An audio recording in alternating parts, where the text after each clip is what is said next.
An armed militant group, the Niger Delta Avengers, is attacking oil facilities in the oil-rich region. Well, in one of those recent attacks, the group killed 2 soldiers and destroyed 2 oil pipelines in Bayelsa state. The violence has forced several oil wells to close. Well, Martin Iwe is from the Institute of Security Studies. He joins us now from our Pretoria studios. Good afternoon, Martin. Welcome. Can you hear me now? Thank you. Good afternoon. Great, we have you now. And about to turn from the Nigerian government talking about dialogue and scaling back its military action. What do you make of a move like this at this juncture, Martin? Well, I think any dialogue now with this group would be really premature because this is a group that we don't know much about it. All we know about the group is what they have put up on their website, which is information that is not very complete. Militants really threatening now to target key government institutions, including State House in Abuja. Is this a case of President Buhari simply feeling the pressure now?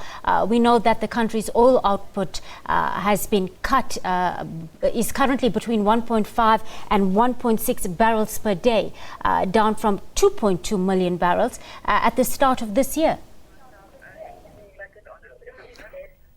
Well, yes, I think that President Buhari has started feeling the pressure, and this is exactly what the group wants to achieve, to bring Nigeria's production of oil to zero, because they believe that's the only way the government will listen. They believe that's the only way they will bring attention to the issues of the Niger Delta people. You know, if this group were to continue, I don't think that Nigeria will be able to withstand the attacks of this group as it has withstood the attacks of Boko Haram. Because, again, it is the whole nation that is going to suffer, and part of the world are also going to pay the price for the reckless activities of this particular group. Martin, reports coming through that the militants have rejected the dialogue initiative, unconfirmed thus far. But if this is true, what happens now, do you think? How do you think the Nigerian government will maneuver? Well, I think the former President Jonathan is still working on convincing the group to bringing them to the table for dialogue. But again, we didn't expect that the group will immediately accept Buhari's hand for dialogue because it is very premature. But what we are thinking is that the group wants to bargain more.